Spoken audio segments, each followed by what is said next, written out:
Tonton video ini sampai selesai agar Anda tidak gagal paham.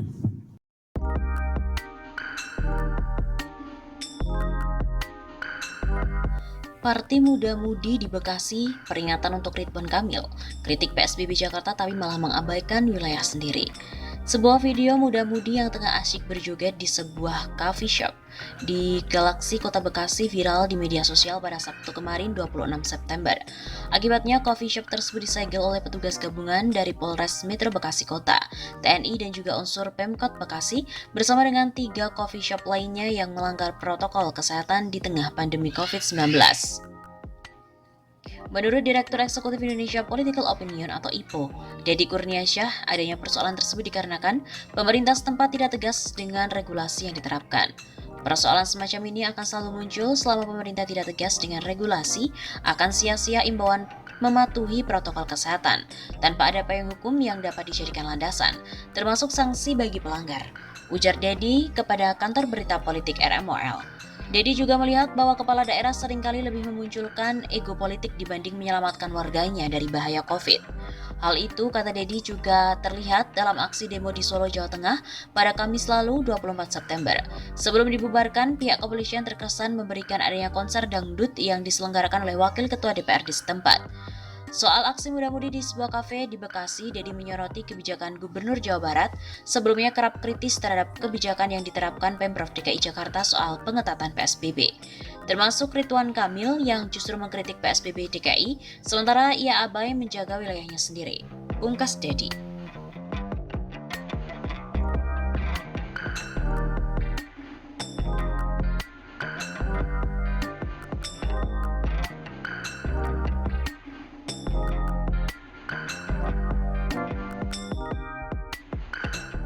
Penerapan PSBB tersebut dibuat berdasarkan data indikator pantau pandemi serta masukan dari para ahli epidemiologi.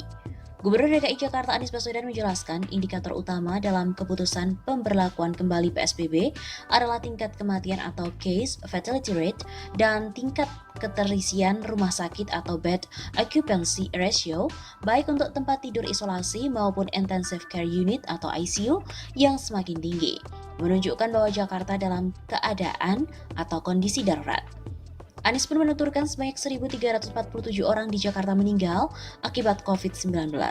Meskipun tingkat kematian COVID-19 di Jakarta berada di angka 2,7% dan lebih rendah dari tingkat kematian COVID-19 nasional yang berada di angka 4,1%, bahkan lebih rendah dari tingkat kematian COVID-19 global yang berada di angka 3,3%.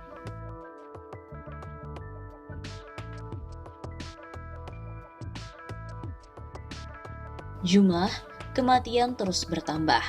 Hal ini disertai dengan peningkatan angka pemulasaran jenazah dengan protokol COVID-19. Selain itu, saat ini sebanyak 4.053 tempat tidur isolasi di 63 rumah sakit rujukan di Jakarta sudah terpakai sekitar 77%. Berdasarkan kalkulasi Pemprov DKI Jakarta, jika tidak diberlakukan PSBB secara ketat dan kondisi seperti saat ini terus berlangsung, seluruh tempat tidur isolasi akan terisi penuh pada 17 September 2020. Adapun sebanyak 528 tempat tidur ICU untuk merawat pasien dengan gejala berat sudah terpakai sekitar 83%. Bila trennya akan naik terus, maka 15 September akan penuh. Penerapan kembali PSBB ini pun didukung oleh sejumlah pihak. Dilansir dari IDN Times, Ketua Umum PMI, Yusuf Kala atau JK menilai PSBB yang diberlakukan oleh Pemprov DKI mulai 14 September merupakan satu keharusan. Sebab PSBB transisi terbukti tidak menurunkan kurva penyebaran COVID-19 di ibu kota. Padahal kasus COVID-19 saat pemberlakuan PSBB periode awal sempat mengalami penurunan.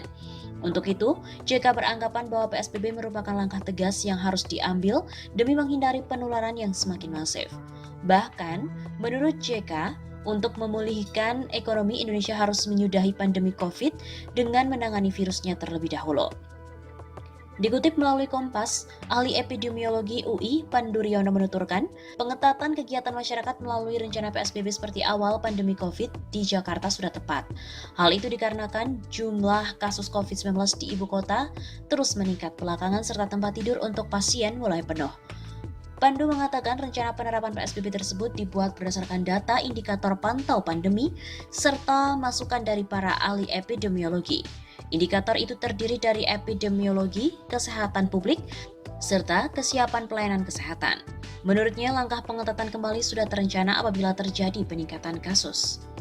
Bukan hanya Jakarta yang memberlakukan kembali pembatasan aktivitas masyarakat karena meningkatnya kasus COVID-19, sejumlah kota di beberapa negara juga memutuskan pembatasan sosial ulang untuk menekan kurva kasus.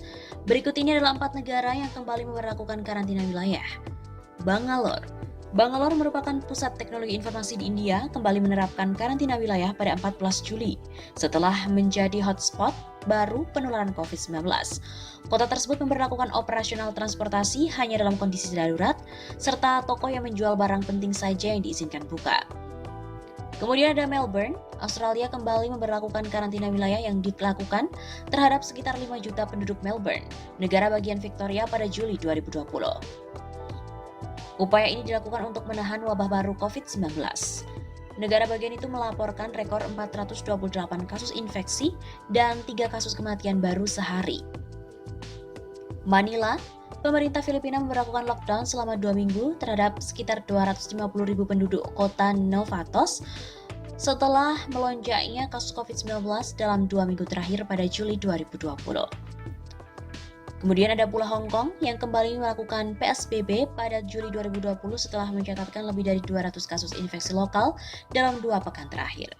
Jadi kesimpulannya, berdasarkan pemeriksaan fakta, klaim bahwa PSBB Jakarta Jilid 2 merupakan bagian dari skenario untuk mendesak Jokowi mundur adalah keliru, sebab kedua hal itu tidak berkaitan satu sama lain.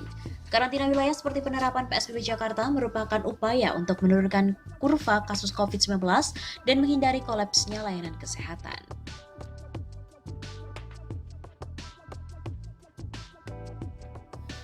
Benarkah PSBB Jakarta Jilid 2 adalah bagian dari skenario untuk mendesak Jokowi mundur? Sebuah klaim beredar bahwa pembatasan sosial berskala besar atau PSBB Jakarta Jilid 2 merupakan bagian dari skenario untuk mendesak Presiden Joko Widodo atau Jokowi mundur. Hal ini beredar di Facebook. Klaim ini beredar setelah Gubernur DKI Jakarta Anies Baswedan memutuskan untuk kembali memberlakukan PSBB secara ketat pada 14 September 2020. Klaim ini terdapat dalam gambar tangkapan layar unggahan akun Facebook Anna Belova. Menurut klaim itu, skenario tersebut merupakan instruksi dari Koalisi Aksi Menyelamatkan Indonesia atau KAMI kepada Anies. Menurut unggahan itu, informasi tentang PSBB Jakarta Jilid 2 merupakan skenario untuk mendesak Jokowi mundur berasal dari kajian intelijen. Anies dapat instruksi dari kami agar lakukan PSBB total beberapa bulan. Demikian narasi dalam unggahan itu. Tujuannya, perekonomian Jakarta lumpuh hingga Indonesia mengalami resesi pada Oktober 2020. Dikarenakan tidak adanya pekerjaan, pendapatan cash dan tabungan, berakibat pada kemiskinan yang menjadi-jadi di DKI sehingga bisa memicu demo dan penjarahan.